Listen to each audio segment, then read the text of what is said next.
नमस्कार दोस्तों, अब हम लोग एक और नए गन्ने के जो शरतकालीन गन्ना है उसमें हम किस तरीके से गन्ना उत्पादन करें और बेहतर जो है सकरा उत्पादन करें, इसी के साथ हम लोग एक नए जो यूट्यूब वीडियो में आ गए हैं। हमारे साथ हैं श्री शिवनंदन जी, जिन्होंने ये गन्ना बहुत ही बेहतरीन तरीके से लगाया है। तो मैं पूछना चाहूँगा श्री शिवनंदन जी से कि आपने ये गन्ना कौन से समय में लगाया है। नमस्कार डॉक्टर साहब जी, हमने ये गन्ना सितंबर में लगाया था जी, 25 सितंबर को शरतकालीन। इसमें हमने गन्ना सीड ट्रीटमेंट करके बोया था, 2 बर्ड का बोया है गन्ना जी। अच्छा, मैं आपसे एक बात पूछना चाहूँगा कि आप देख रहे हैं कि ये बहुत ही बेहतरीन गन्ना है, इसमें आपने कौन सी प्रजाति का इस्तेमाल किया है। जी, हमने इसमें गन्ना प्रजाति CO 0118 का चुनाव किया है जी। बहुत बढ़िया बात। मैं ये बताना चाहूँगा कि को 0118 जो कि एक बहुत ही बढ़िया जो है गन्ना प्रजाति है और सीकर का गन्ना है, जो कि वर्ष 2009 में हमारे इस संपूर्ण उत्तर प्रदेश और उत्तराखंड के लिए जो है अनुमोदित हुआ था और एक बहुत ही अच्छी बढ़वार देने वाला, एक अच्छी सकरा देने वाला ये प्रजाति है।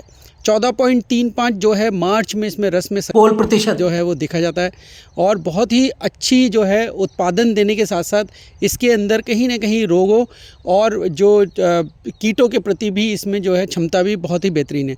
तो मैं शिवनंदन जी से फिर से पुनः ये पूछना चाहूँगा कि शिवनंदन जी, आपने इसकी जो दूरी है वो कितनी रखी है। सर, हमने इसकी दूरी 5.25 फीट रखी है।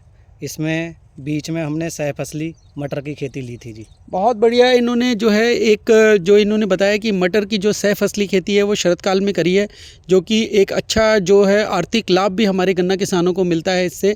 इसके साथ साथ मैं ये पूछना चाहूँगा कि आपने बुआई के समय कितने जो टुकड़े हैं गन्ने के जो टुकड़े हैं वो कितने आँख के या कितने बड़े टुकड़े आपने इसमें डाले हुए थे। सर, हमने इसमें बुआई के समय 2 आँख के टुकड़े डाले थे कून में सर। बहुत बढ़िया।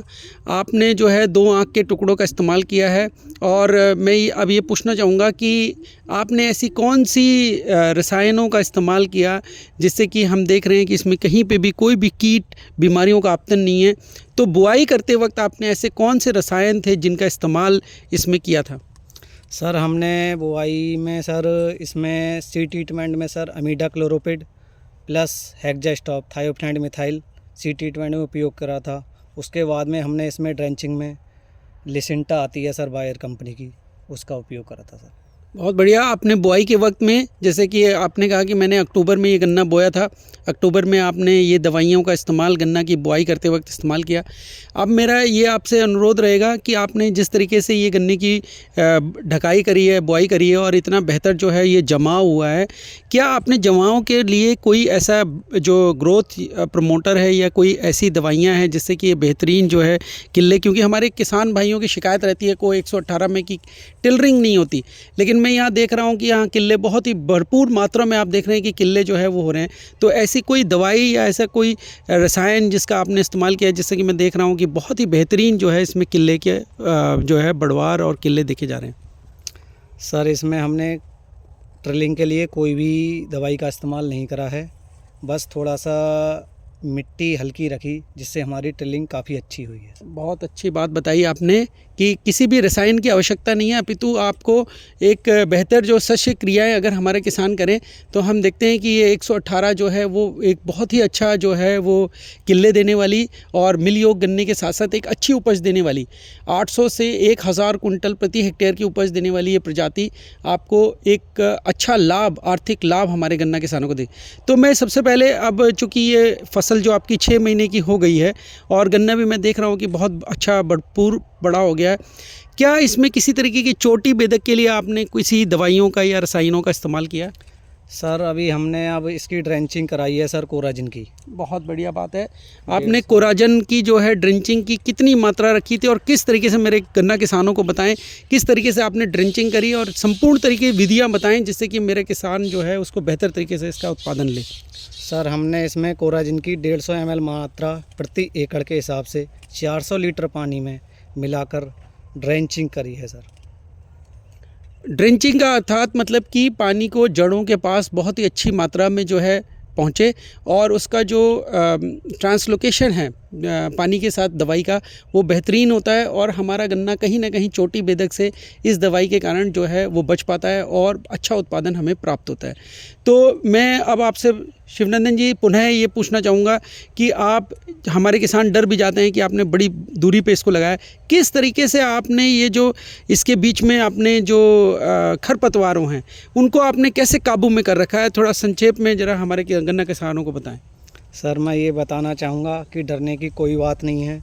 जितना गन्ना हम डिस्टेंस से लगाएंगे उसमें ही उतना गन्ना उत्पादन में काफ़ी अच्छा होगा, क्योंकि ऐसा है ना, जितना दूरी पे गन्ना होता है उतनी लंबाई और मोटाई गन्ने की बढ़ जाती है।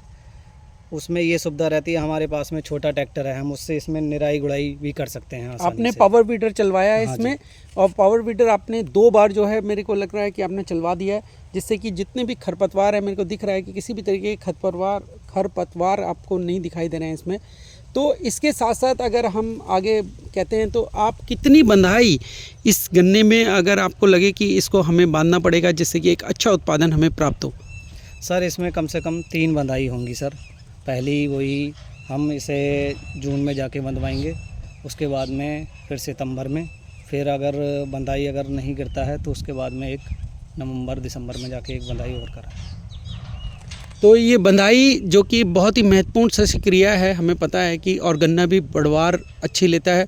गन्ना गिर जाने की वजह से कभी कभी हमारे गन्ना काश्तकारों का जब तेज़ हवाएं चलती हैं गन्ना गिर जाता है, तो हम ये देखते हैं कि गन्ने की जो उत्पादकता है उसमें गिरावट आ जाती है और कहीं ना कहीं गन्ने का ह्वास हो जाता है और वो बीज के योग्य भी नहीं रहता।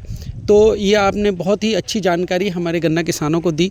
मैं चाहूँगा कि आपने ये जो गन्ना उत्पादक आप हैं, बहुत ही बेहतरीन आपने गन्ना, हमारे गन्ना किसानों के लिए क्या कहना चाहेंगे आप?